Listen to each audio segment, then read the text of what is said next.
Hello बच्चों, कैसे हो आप बच्चों। एक बहुत ही अच्छी खबर मुझे आपको देनी है, ठीक है ना, एनटीए के बारे में। ठीक है ना, ये है सीयूईटी यूजी में be held earlier in 2024 says new NTA chief. ये सीयूईटी यूजी के बारे में तो बात है ही, लेकिन मेन ये है कि ये चीज नोटिस की गई है किसके द्वारा, न्यू एनटीए चीफ। तो भाई जो एनटीए के नए डायरेक्टर जनरल हैं, उन्होंने ये डिसाइड किया है, प्रेस में बोला है कि इस बार हम एग्जाम जल्दी कराएंगे। ठीक है, अब एनटीए तो पूरा एनटीए है, एनटीए का एक एग्जाम सीयूईटी भी है, अपना जेई भी है, जेई मेंस, ठीक है ना, नीट है। तो ये जो नई सोच है डायरेक्टर जनरल ऑफ एनटीए की, ये सब पे अप्लाई होगी। ठीक है ना, सब सारे एग्जाम्स पे अप्लाई होगी। तो अगर हम जेई मेंस के बारे में बात करें तो बच्चों उसका भी एग्जाम इस बार थोड़ा जल्दी होने के चांसेस बन रहे हैं, ये बातें हुई हैं। इस न्यूज को अगर हम आगे तक पढ़ें यहां पे, ठीक है ना, तो ये काफी चीजें लिखी हुई हैं कि भाई अब जो नए डायरेक्टर हैं उनका टारगेट क्या है कि भाई जो नोटिफिकेशन है, early notification and early exams are a few of the likely reforms on the cards as the CUET this likely to get bigger, और ज्यादा से ज्यादा यूनिवर्सिटीज इसमें ऐड हो रही हैं। तो एक्चुअल में थॉट क्या है कि भाई अब सही टाइम है, इस टाइम अभी देखो कुछ समय बच रहा है एग्जाम होने में, तो अभी से एनटीए जाग गया है, समझ लो कि भाई इस बार एग्जाम थोड़ा तमीज में कराएंगे। तमीज में कराने का मतलब है कि भाई जैसे बच्चे बढ़ते जा रहे हैं, हर साल बच्चे बढ़ते जा रहे हैं, पिछले साल थोड़े ज्यादा थे, पिछले साल से इस साल और ज्यादा बच्चे बैठ रहे हैं एग्जाम में, जो एनटीए के कंडक्टेड एग्जाम है। तो भाई उनसे क्या है कि नंबर ऑफ शिफ्ट्स बढ़ने के चांसेस हैं, क्योंकि अगर हम सेंटर उतने ही रखेंगे, बच्चे ज्यादा आएंगे तो नंबर ऑफ शिफ्ट्स बढ़ जाएंगी।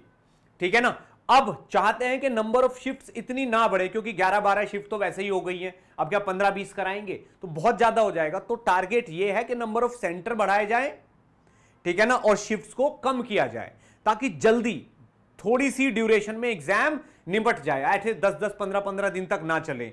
ठीक है ना। और ये भी लग रहा है कि भाई जैसे पिछले साल इतना मैसअप कर दिया था कि जनवरी वाले अटेम्प्ट को शायद 40-45 दिन पहले ही अनाउंस किया था कि भाई दिसंबर में बोल रहे हैं कि अगले महीने जनवरी में एग्जाम होगा।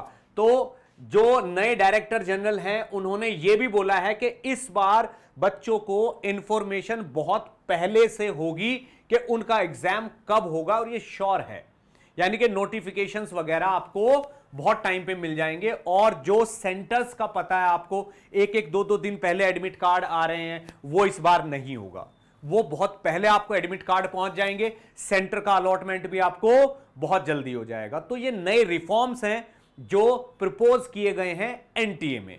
ठीक है बच्चों, तो इस चीज को देखते हुए हमें थोड़ा सा अपने आप को भी प्रिपेयर कर लेना चाहिए कि भाई जब एनटीए, वैसे भी पहले देखो जो एकदम पहला साल था एनटीए का, उस टाइम बहुत ग्लिचेस हुए, बहुत ज्यादा गड़बड़ हुई एनटीए की साइड से, और लोगों ने खूब धरने वरने दिए। अब नेक्स्ट ईयर यानी कि इस साल ग्लिचेस काफी कम हो गए, बहुत कम हो गए, और बड़ा स्मूथली कंडक्ट हुआ एग्जाम। थोड़ी बहुत छुटपुट घटनाएं होती रहती हैं। तो ये सेकंड है। अब ये थर्ड वाला जो अटेम्प्ट है, या ये जो थर्ड वाला ईयर है एनटीए का, इसमें एनटीए बिल्कुल 100% फ्लॉलेस जाने की तैयारी में है। तो बच्चों सब कुछ फेयर होने वाला है, सब कुछ सही होगा, ऑन टाइम होगा। इस बार बच्चों को वो प्रॉब्लम्स नहीं आएंगी जो पहले से आ रही थी। अब किसी किसी को इन प्रॉब्लम्स की वजह से एडवांटेज मिल जाता है, किसी को डिसएडवांटेज मिल जाता है। क्यों? क्योंकि जिसकी तैयारी सही नहीं है और एग्जाम बार बार पोस्टपोन्ड होते जा रहे हैं, जैसा कि पिछले बार हुआ है, तो कुछ बच्चों को उसका फायदा हो जाता है, कुछ बच्चों को नुकसान हो जाता है। ठीक है ना, उनके बोर्ड के नजदीक पहुंच गया, या बोर्ड में उसमें टाइम नहीं मिला, बहुत सारी चीजें ऐसी होती हैं। ठीक है ना, तो इस बार से ये चीजें फिक्स रहेंगी। तो बच्चों मेरी आप लोगों से यही रिक्वेस्ट है कि जब हमारा सिस्टम, हमारा बोर्ड इतना अच्छा होने वाला है, सारी चीजें आपको पहले से पता चलने वाली हैं, तो आप भी अपनी प्रिपरेशन को उसी हिसाब से सेट करिए, बनाइए प्लान, क्योंकि इस बार एग्जाम बिल्कुल सही टाइम पे सही तरीके से होने वाले हैं। कोई आपको दोबारा से रिलैक्स नहीं मिलने वाला है, कोई पोस्टपोनमेंट नहीं होंगे। ठीक है बच्चों, और ये सारी बातें अगर जेई के लिए देखी जाए तो ये उस पर भी एप्लीकेबल है। क्यों? क्योंकि एनटीए तो पूरा एक सिंगल बॉडी है ना, जो भी इंप्लीमेंटेशन होंगी वो हर एग्जाम के लिए होंगी। ठीक है, तो बच्चों पढ़ते रहिए, I am always there for you, with you, और बच्चों जितनी मेहनत करोगे, जितना अभी से प्लान करोगे, उतने अच्छे रिजल्ट आएंगे। ठीक है ना, तो मोटिवेटेड रहिए और पढ़ते रहिए।